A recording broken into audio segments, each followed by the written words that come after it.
Last year, I spent way too much time going through what ended up being 24 different types of 9mm 115 grain range ammo, all to do a massive test and rank them all by consistency, velocity, muzzle energy, price, etc. for GBGunsDepot.com. Not even all of those videos are published, but a lot of people have been asking about this stuff, and I'm curious too. This is the new steel case Magtech. Super affordable, kind of replacing the Russian stuff since we're not allowed to buy Russian products in the US anymore. Is it any good? That's what we'll be finding out next on GBGuns.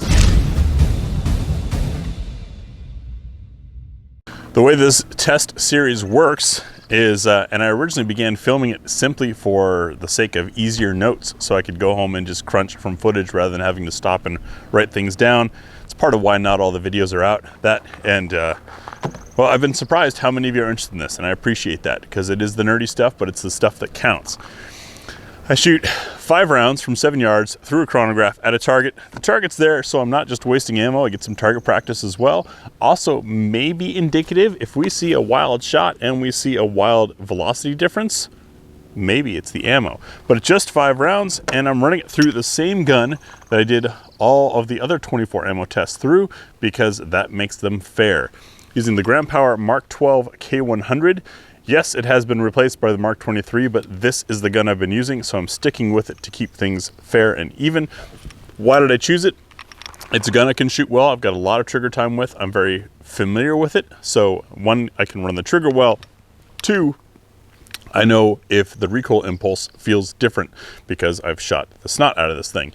The other reason is Gram Power's barrels are one of the best, if not the best, in the industry. I won't give their specs, but I know their specs because I've been out and visited the factory a few times. They machine to incredible tolerances, make incredibly good rifling and bores.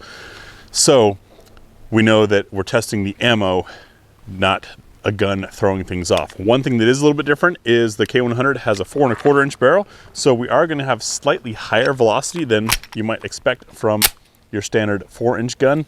However, I accept that as a chance for complete combustion or more complete combustion of the powders. Do not mean to do that. There we go. Now we've got target camera on, 7 yards back. I just have a dot to aim at. Chrono's already going, and this time it's participating with us and doing feet per second. 5 rounds.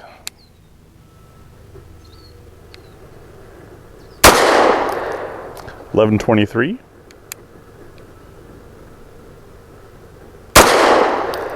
$11.22. That did not feel right. Did not sound right either.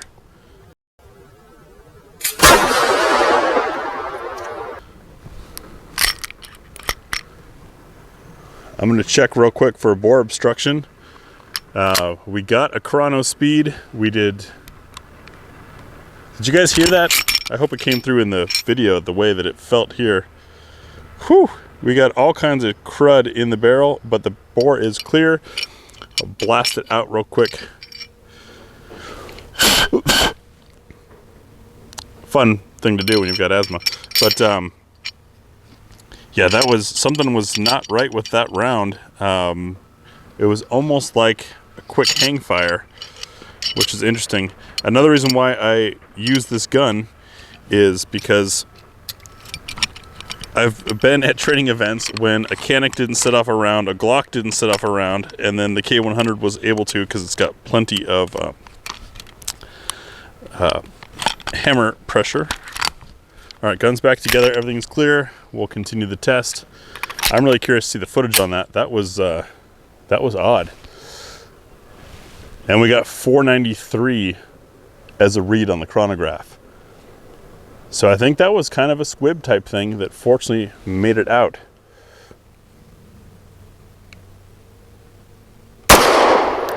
$11.13.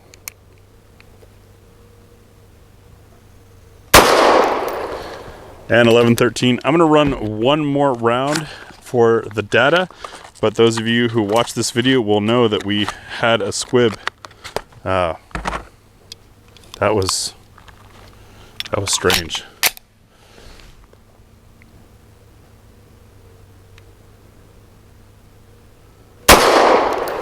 11:06. Okay, so I don't have a lot of rounds through this Magtech stuff. Haven't shot a lot of it. Just recently discovered it. Having one squib in 5, sure, that might be the 1 in a million that just happened to be in that 5. It happens. I've had bad rounds through from lots of manufacturers. But I'm curious to hear what you guys saw and heard. To me, the hammer fell, there was a pop, like the primer went off, and then the boom of the actual detonation of all the powders going on. That was crazy. Group still looked fine, and well, we chronoed that was less than half the speed it should have been, so it was definitely a squib load. Something to be aware of. It's a shame. This stuff is really affordable, but I don't know. I mean, we won't know if I got the 1 in a million in that 5, or if it's more common than that until people shoot a lot of it. But just something to be aware of. If you've never encountered a squib yourself, it's when, well, that was, I guess, more of a hang fire to be more accurate. A squib, there's not enough powder charge to push the bullet through the barrel, and you can end up with a bullet stuck in the barrel. The reason why I said squib when it first happened is because it sounded like one. If you ever hear a shot like that, stop firing, strip the gun, check the bore to make sure that the bullet made it out. Because if you fire another round, like you're rapid firing and doing all the fun stuff, and that round butts into the second one, it can blow up the barrel, it can blow up the gun, you can destroy the gun, you can hurt yourself. There's lots of serious things that can happen. That's why I held for a minute to make sure things were out. We did not clear. I wonder if that casing is around here somewhere, because something that I just clicked in my head now is that case did not eject, which is really interesting. There's no, I don't know. Is this a steel thing? Because steel expands and contracts at a different rate than brass. What happened? I'm gonna dig around on the ground. There should only be 6 shiny steel cases here, so let's see if I can find it. Found all 6, trying different angles here because it's tricky to get them on camera, but from what I'm seeing, all of the primers look fairly normal, except one has a slightly deeper strike. None of the cases are ruptured or have any particular strange swells or anything like that to them. So in that case, the steel may have been the saving factor. It was either the powder or the primer that caused the potential failure. That's really interesting. I'm going to hold up the deep one next to a shallow one.